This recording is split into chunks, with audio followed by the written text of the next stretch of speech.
Welcome to Wayward Writers. Today we're excited to have Parnaz Foroutan, who is going to talk to us about writing your family's history from your unique perspective. Welcome, Parnaz. We're so grateful to have you. Hi, Heather. Hi, Nikki. Very glad to be here. Thank you for inviting me. Okay, so I'm going to tell you a little bit more about Parnaz.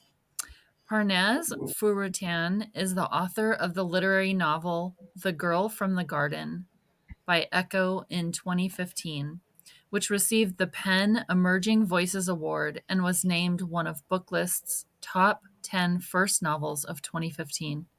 She also authored the memoir Home is a Stranger by Chicago Review Press in 2020 and writes political essays for NBC Think. Her creative nonfiction has appeared in many literary journals and anthologies. She has over 10 years of teaching experience within the classroom and has lectured extensively about the writing process and her publications on television, radio, podcasts throughout several universities, as well as various other institutions, libraries, and book festivals. Yay. So, you are amazing. Oh, thank you. Yes. And your writing is beautiful. I have talked to a couple people about how much we love it. So, can you share how you started writing and your journey up until this point? Absolutely. How I started writing. Well, I immigrated to the US when I was about 6 years old from Iran. We were refugees from the Iran Iraq War. And when I arrived here, I didn't speak any English, obviously. It was, it was during Reagan and the Iran Contra crisis, and the hostage crisis was kind of hot in the news. And I was like the one Iranian student on campus in a sea of blonde hair, blue eyed kids. And it was just not a real good time to be an Iranian refugee. So I grew up in pretty isolated, and I didn't really learn to read until about the fourth grade. And in the fourth grade, we used to have a library time where, like, the teacher would take us to the library and we could select a book to read during silent reading. And one day I happened upon a book that had this picture of this girl who had my haircut, dark black hair, and dark eyes. It was The Diary of Anne Frank. Mm. That was her photo was right on, and she looked like me. And it was the first time I was seeing myself reflected, someone who looked like me reflected anywhere and on a book. And so I took it to the librarian and I said, "Can I check this out?" And she said, "No, that's too difficult for you." Yeah. I mean, well, I was the English language learner on campus, the only one. And so she let me check it out, and I would sit at my desk every day, like trying to sort of piece together words, and I would, finally got a sentence down and then a paragraph, and I would reread it and reread it. And then one day, I swear it's like a kid on a bicycle, I just read the entire paragraph in one graceful swoop, and I was there, you You were know. hooked, right? And I was hooked. It's not just, I was literally transported to that attic, Oh. and I was looking through that window, and I was beside her, and I could hear her voice in my head. And it felt, uh, I don't know. I mean, we're all readers, right? It felt magical. It literally felt like magic, like the entire universe had shifted. Um, Give me and I, goosebumps. I was blown away by the power of it. And I kept reading, literally kept reading, have not stopped reading. I read for again, I didn't have many friends, so on the playground I was reading. I was the kid with my nose in a book all the time because it separated me from the reality I was experiencing in that period of my life, which was very difficult, and transported me to these other realities. And I came to recognize writing as this incredibly powerful act. Like, through the written word, you can impact and change people. And I don't mean that like the way we say cliche impact and change. I mean like I remember I finished reading All Quiet on the Western Front. I had a whole World War II kick for a period. And I remember the day very clearly. We lived in these apartments. It was raining outside. There was this giant oak tree and the window was open. I could hear the rain, and like, everybody was dead on the Western Front. And I was weeping. Like, I finished the last few pages and I was crying. I must have been, what, 11, 12 years old. And I had this sort of cognitive moment where I was broken by this story, and I was watching myself being broken by this story. And I thought to myself, how is it that a page is making me cry? How am I like what do I know about soldiers and war, and yet I felt them so deeply. And I don't know, since then I couldn't imagine a more impactful way of existing in the world.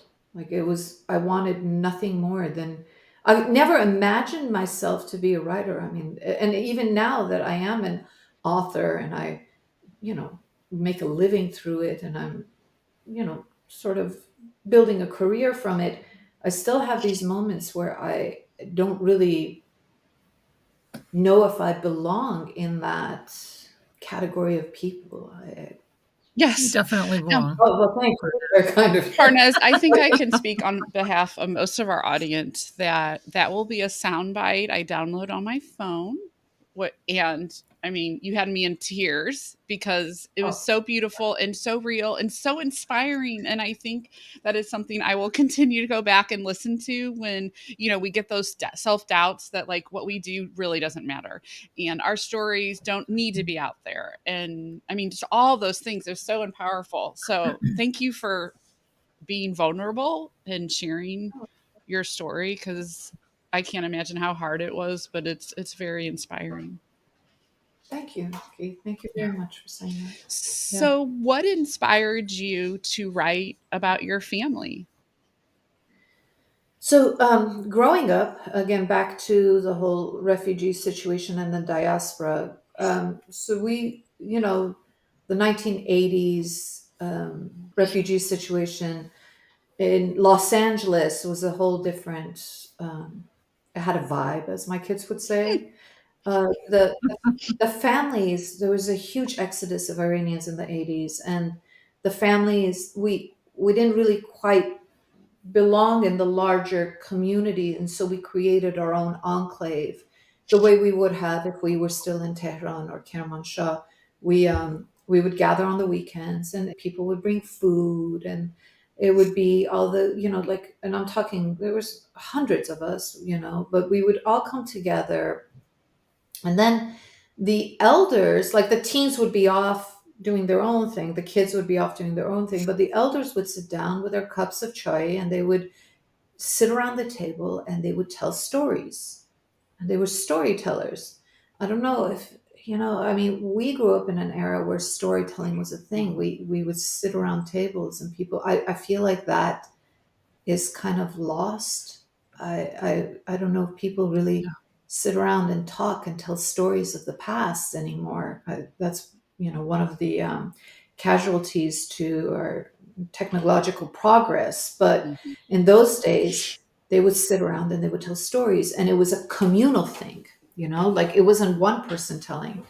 Um, they would all sit around and they would talk about the past. And there was this one figure who kept coming up. It was like a main character. Her name was Rachel. That was her actual name, but everyone called her Dada, which means like older sister. And she would come up in everybody's stories. The patriarch stories, the matriarch stories. They would all somehow come back to this central figure. She was like epic. She was she was very powerful in the home, but she was also had this sort of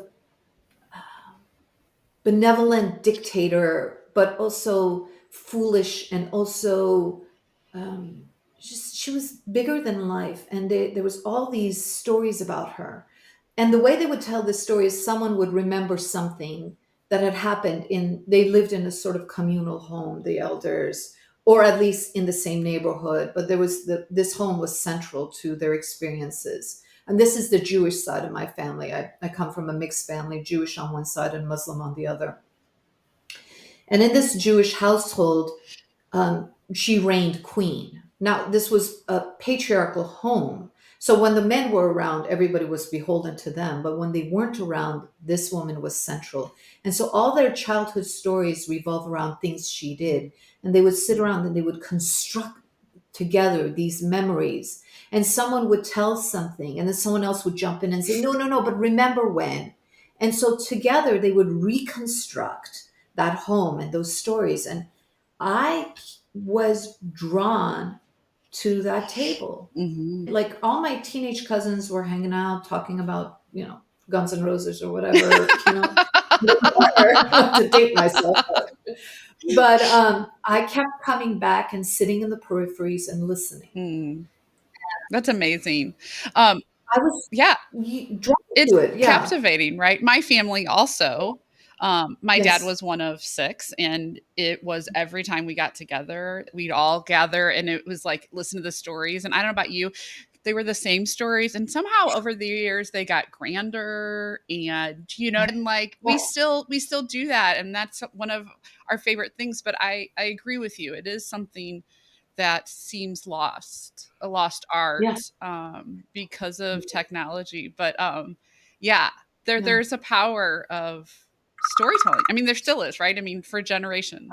And Absolutely. I think it's something just built into our DNA. yes. I think it's primordial need for understanding of self. These stories construct Hmm. us. Right now I know they talk about like generational trauma is like a popular idea, that our traumas, that we exist, that our pain and suffering isn't just our own, but echoes of pain and suffering that's been handed down to us through our traumas. I think joy is similar. And in essence, actually, who we are is not just our own experiences, but echoes of everything that's come to make us who we are. And those stories aren't just entertainment, they're a sort of construction of an understanding of self. We come to know ourselves. Absolutely.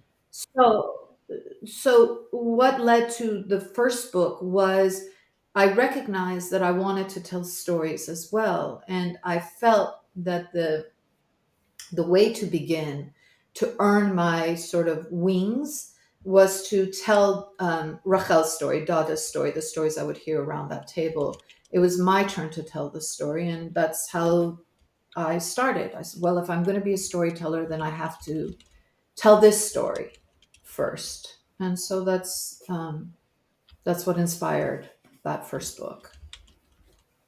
I love that. We have in my family there was a matriarch, and Yeah. she was she was definitely the head of the household. There were no men in my household really much. Hmm. And there was an uncle who came by once in a while.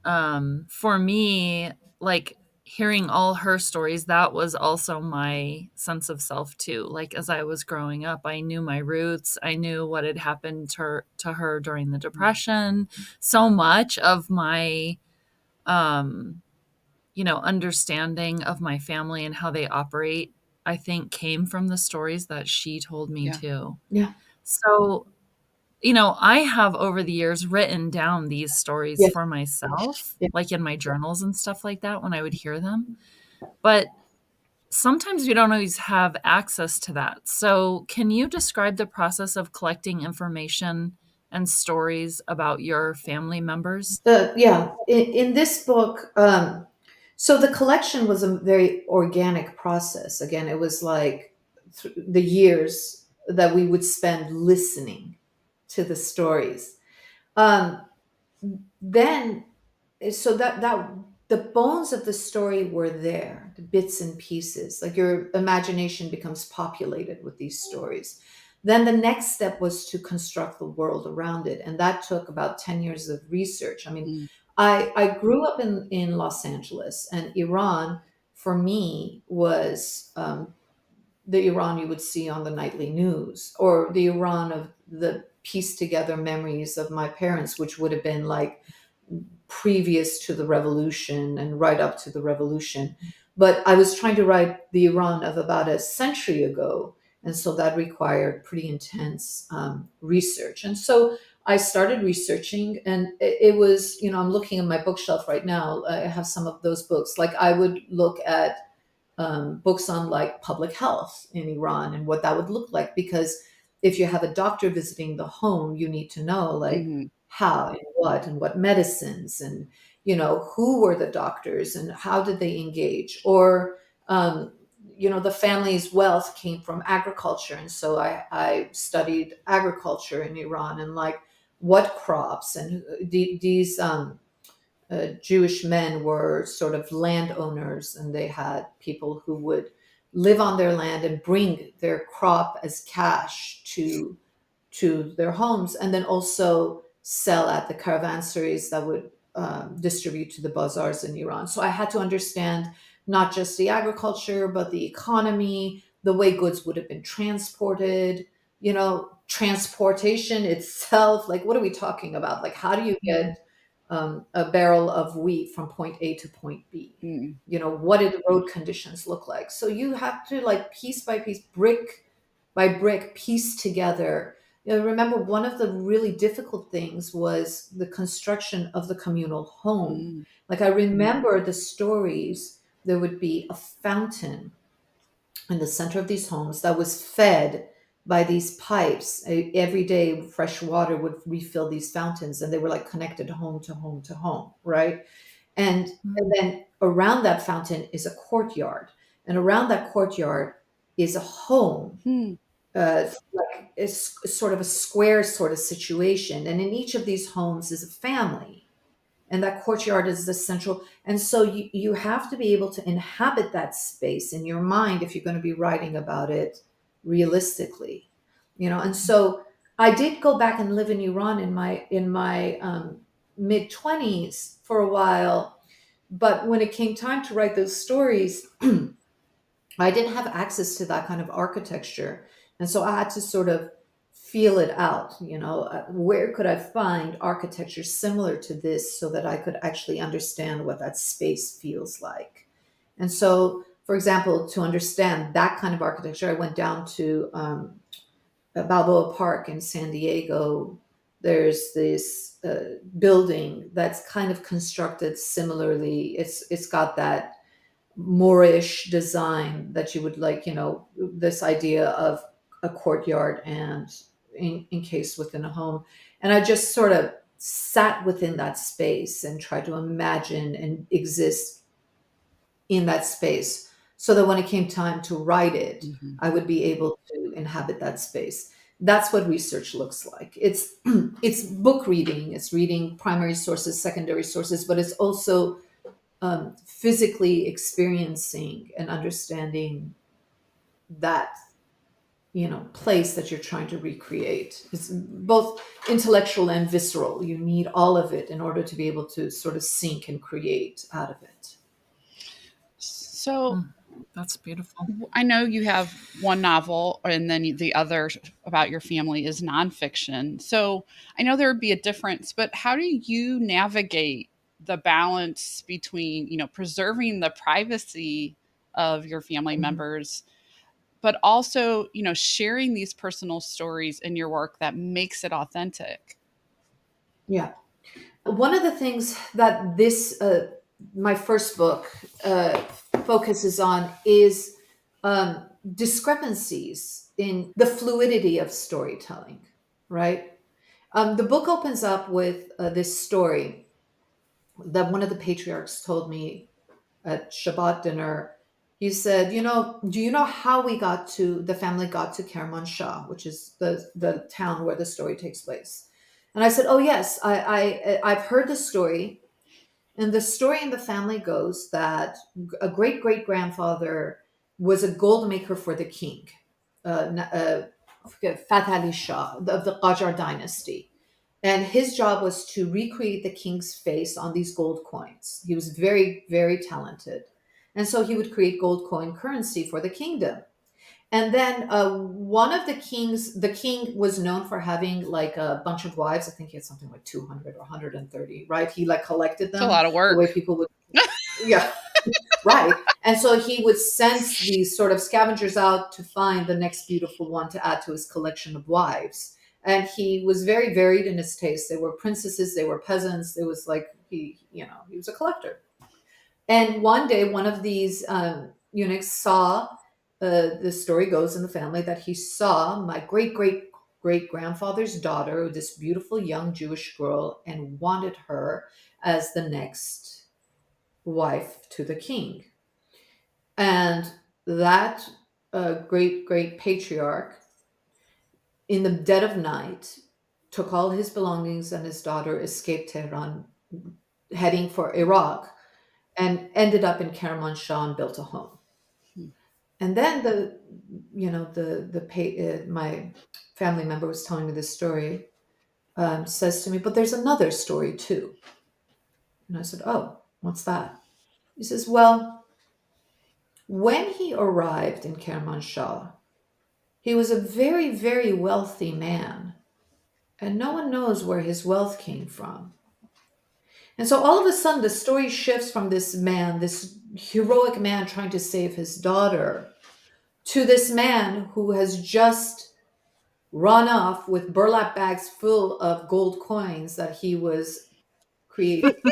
So Oh my what do you goodness. do? And that became central to the storytelling and gave me license as my own storyteller to recreate the story as I see fit. And the person telling the story in my first book, The Girl from the Garden, is the story is told from the point of view of my grandmother at the onset of dementia. Mm, The reason why I chose that is because I wanted to show how memory shifts and changes stories, you know? And not just in context of the book, but also in my experience as a writer, recognizing that stories shift and change by each telling, by each perspective, granted me license to tell the story the way I wanted to. And this is a work of fiction. The bones of it are the stories I would hear growing up, but even those stories I can't ground as factual because every time someone would tell them, they would change. So then when it came time for my telling, I I I suffered thinking, am I telling it truthfully? Until I came to recognize no one's told it truthfully mm, because no one can, because perspective shifts and changes person to person, era to era, depending on the situation and our own faulty memories. That's that book. Nonfiction, whole different beast. That you try to stay factual, you try to keep it to as truthful as possible because you're trying to tell a different kind of story. But even with that, again, we're restricted to our own understanding of truth. right. And to tell this, I am telling my version of something that had happened, but family members and friends who are presented in this story may have had a completely different understanding and experience of that story.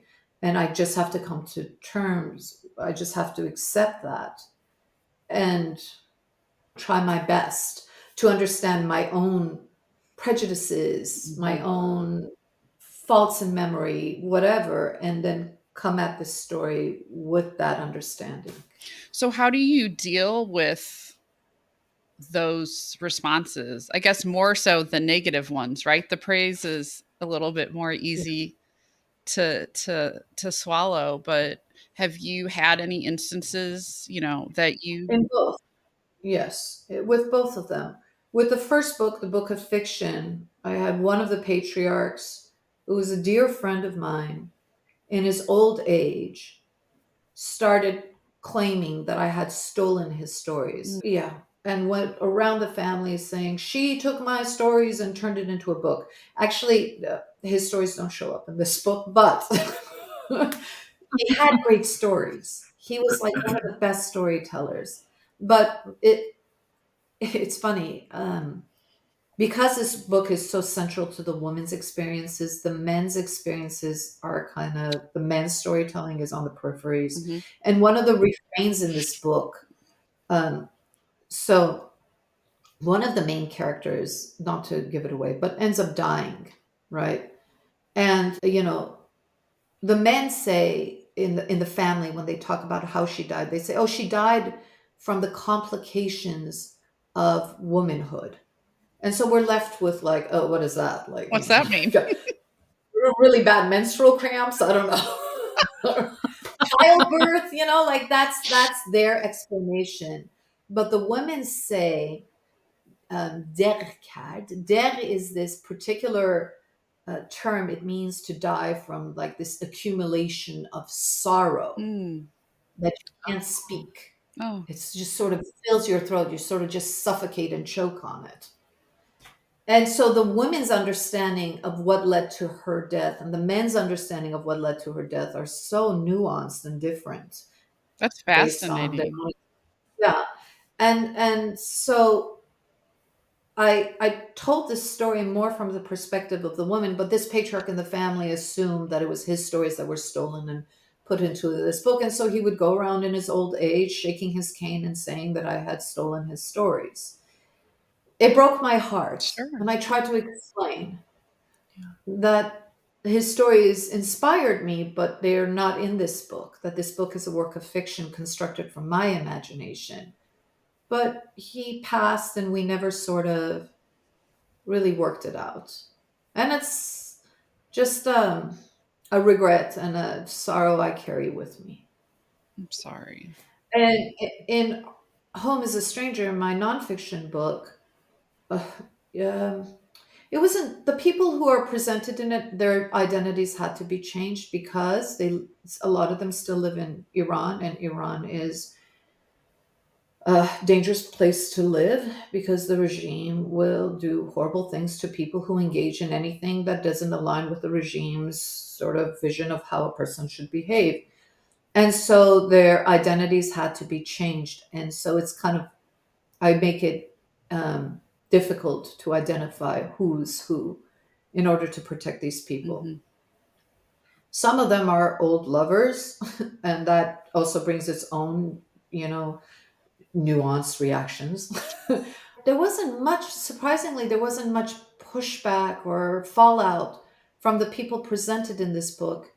Um, there was a moment where I tried to get this book. There's an organization in England that gets books that the Islamic Republic would not allow published in Iran Hmm. to Iranian people.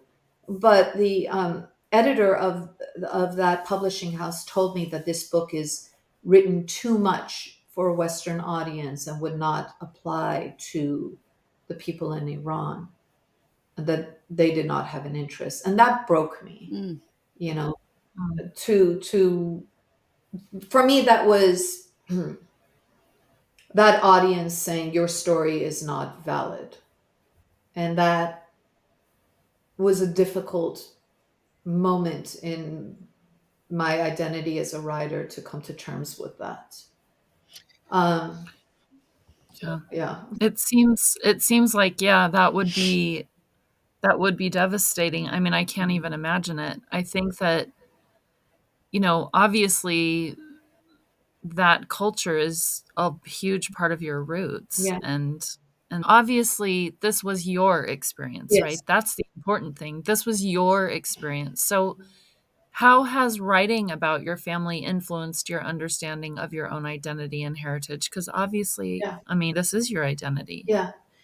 It's a struggle, ongoing, always. As writers, we have demons that we wrestle with every time we sit down at our desk, right? Mhm. We have all these demons. You're not good enough, or who are you to do this, or whatever. And one of these demons for me has always been, well, you're not Iranian enough. Mm. And the other demon is always, you're not American enough. And I think that's just a special place that children who are refugees sort of inhabit, is that we don't really belong to either world. I've never been American enough and I've never been Iranian enough. I'm just this sort of homeless, placeless person.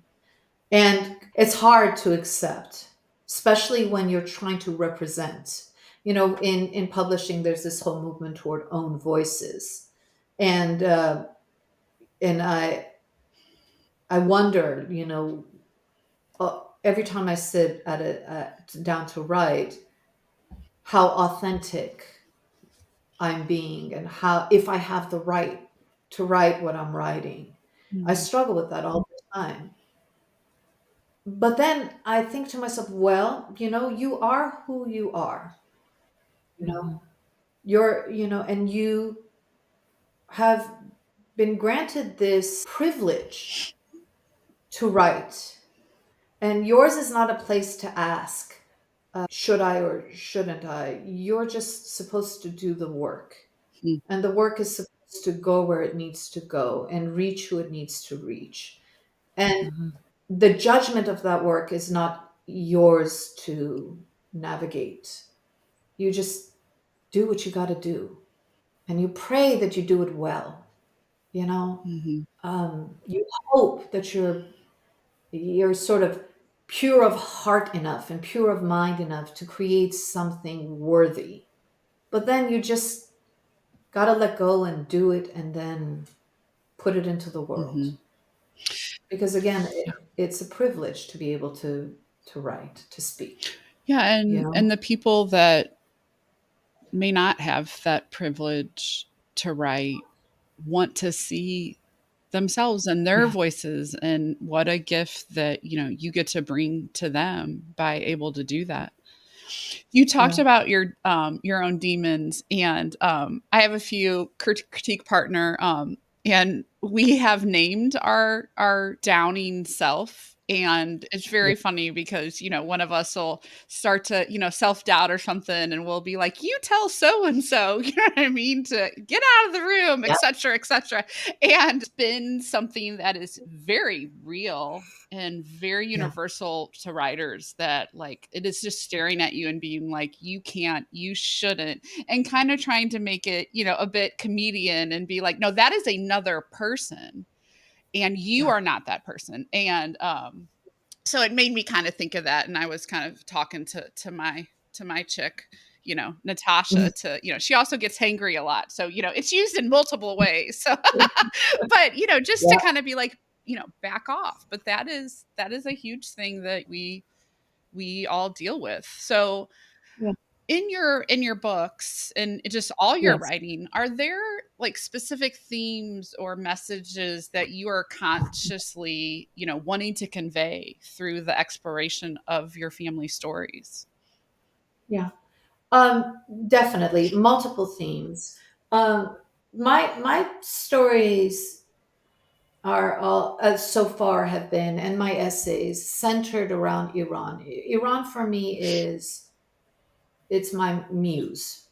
It's the place where my mind goes to when I want to create. Mhm. And maybe that's the fact that, maybe it has something to do with being a refugee, of being torn away from that place. I was there in my childhood, and then all of a sudden transplanted to a place where that language and that culture and that community was abruptly stolen from me, and then thrown into sort of the isolation of suburban Los Angeles, where my language was gibberish and my ways were weird. And so maybe this constant desire to go back in my imagination to this world, to recreate this world, is a way of me taking back, of re-existing in a world that I was pulled out of, you know. Mhm. But so one of the Iran is a central theme, um, but another theme is, again, the question about storytelling and what is real and what is factual and what is true. And I keep coming back to this idea that, um, again, stories are fluid; they shift and change. I was just recently asked by the New York Times to write an article about the potential of war in Iran, right? I spent, days researching and nights writing. And when I turned in this essay, The editor's response was, well, this is beautifully written, but this isn't the angle we had hoped to take. And the angle, the what I was saying was different from the existing narrative right now in the media, which is that the people of Iran don't want war. They don't. But what I was hearing and from relatives and friends in Iran was that they do want war, but Mhm. what they want is a war that would get the regime out of power and liberate them from the terror that they've been existing within for 45 years beneath this regime. The New York Times did not have a place for this story. Mm. This story, this perspective did not align with the sort of dominant story that exists, the dominant narrative. And so this is a theme that keeps showing up in my writing, both fiction and nonfiction, is narratives and perspective and who's allowed to say what and how are they allowed to say it and what changes based on power and who the storyteller is and who the audience is. So I keep revisiting that over and over in my stories. I just finished my third book, and my agent is looking at it as we speak. And this is about the Iranian constitutional revolution, which happened in 1906 to 1912. And this story does not exist in Western understanding of Iran. The West literally understands Iran up till the second Pahlavi, like 1950s, and Iran does not exist before then in Western understanding of Iranian history. And in Iran, the regime who controls the textbooks has revisioned this history, this uprising, democratic uprising that happened in 1906 to 1912. That story doesn't really exist there either. It actually exists among historians who look at that period, but who's going to go out and look up the Iranian constitutional revolution of 1906 to 1912 to understand Iran's democratic uprising that was like squashed by Russia and Great Britain? Nobody.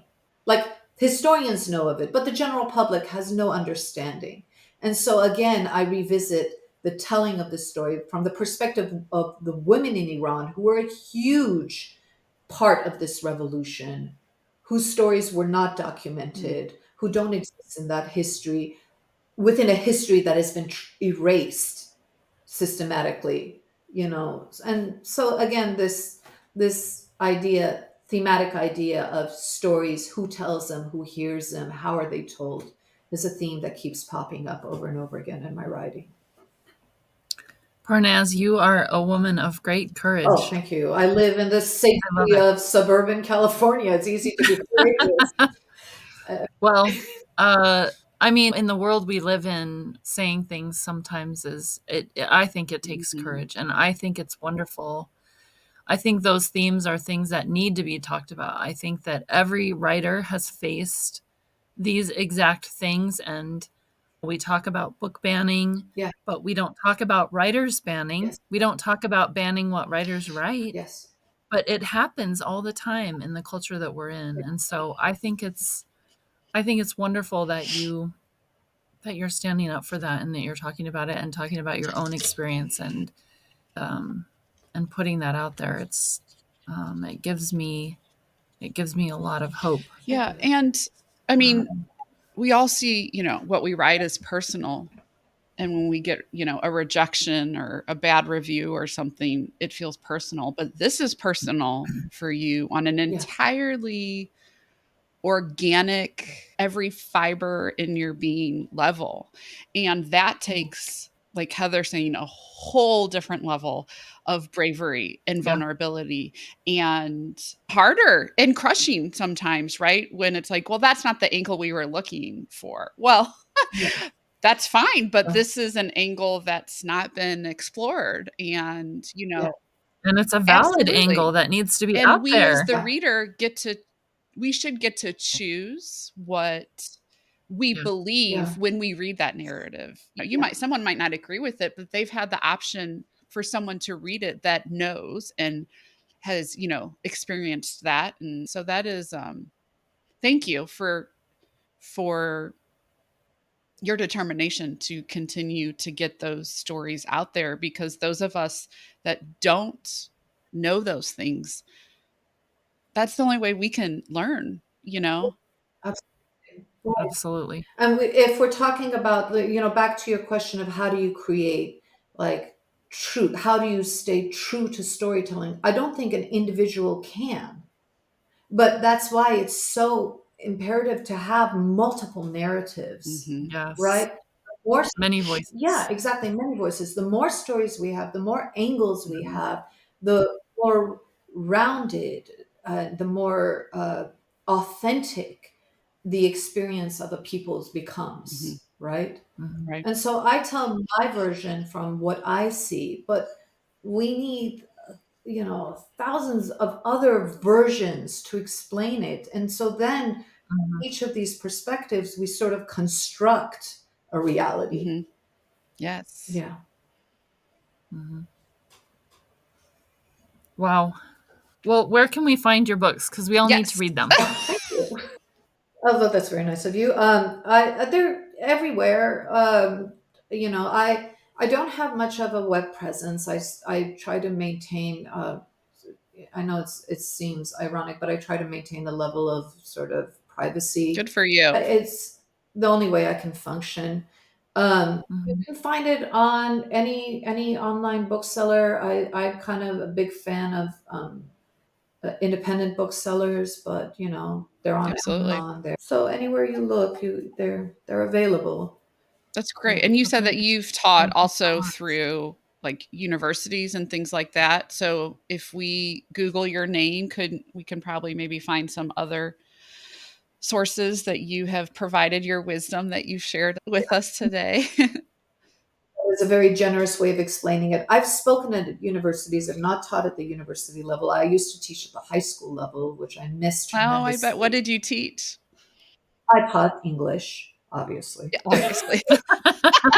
I love it. I love being a high school teacher. I miss Oh, it. I But bet. I ended up having children and starting a career as an Sure. author. And I was teaching English, and I had to let something go. And I couldn't let the kids go, so I had to step away from teaching. But I hope to go back. I have interviews and stuff online. I have essays and op-eds, and That's great. I just don't have my own personal social media stuff or anything. It's kind of a little harder to reach me. You know what? I think that's Yeah. great. And thank you for sharing that, because that is a question that I hear all the time. And I'm sure Heather does too, and yourself. Like, do I need to Absolutely. be on social media? How often do I need to post? And it just feeling taxing and sometimes very Yeah. invasive. And so I love that you have decided, no, I'm not going to do that. And you are successful and it hasn't had an impact. So bravo to you to making that Thank decision you. for healthy boundaries. Well, it has had an impact, and my agent isn't happy with Oh, it. well,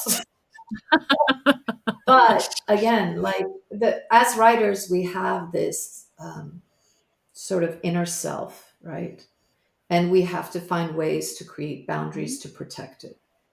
And Mhm. one of the things, like the demons we struggle with, the external voices. I mean, obviously, as a writer, you need to be sort of receptive and open to the external world because you draw from it to mhm, create.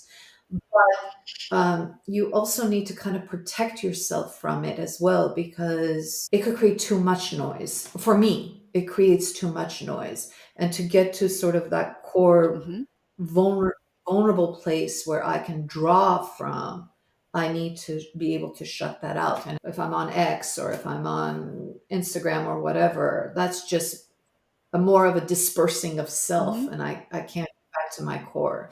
So that's why. But from a business perspective, it's probably not the smartest approach to getting your work out there. And at one point, I had to choose: am I going to forgive the sort of harsh use of the word? And I'm not passing judgment on anybody. This is just for me. But am I going to sort of peddle my books, or am I just going to sort of shut that out and kind of create this recluse Mhm. who can focus? And I opted for the recluse, but Well, but I, if if we get more as a reader from your books because you've done that, then that's a greater service to the world yeah, than doing something that's going to, suck the energy and inner self from you, at least in my opinion. So, yeah, uh, Yeah, I agree. yeah, There's a cost for absolutely. And everything, you have to right? yeah, choose, and you've chosen, yeah. and that might change and it might not. So, good for you. Yeah.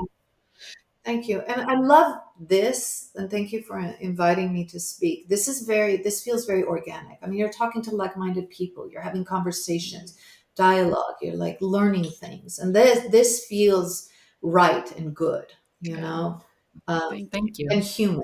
And so thank you. No, thank you for inviting me to speak. I really value and it feels nurturing. Mm, wonderful. Yeah, Thank you for saying thank you. so. And That's our goal. before you leave us, do you have any last piece of advice for our listeners and writers out there? Geez. I guess right now I am I'm going through cancer as right now. I'm kind of in the midst of navigating mortality and blah blah blah. And throughout this, I've learned how. I mean, we talked about being open to the external world, to our experiences, to the universe, and what it brings to us, so that we can create. And I guess we're all kind of struggling in our ways, right? We struggle in our individual lives with our own sorrows and griefs and joys and the bittersweet stuff that life gives Mhm. us.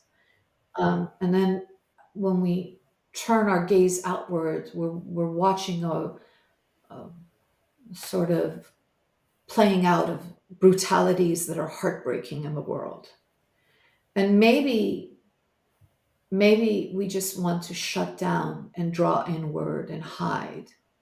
But I think there's something to be said about being open and vulnerable as well, to like really feeling it and allowing and looking at that sorrow and that grief and the brutalities, and also the light and the beauty that is the other side of that.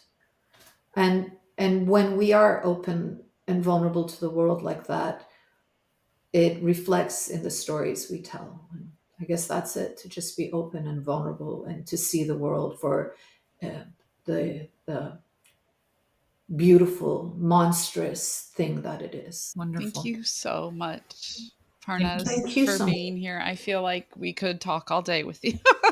I know we could. Well, And listen Absolutely. to your stories and your wisdom. So we appreciate you being with us. Please, everyone, go out, get her work, support her, and go conquer your path.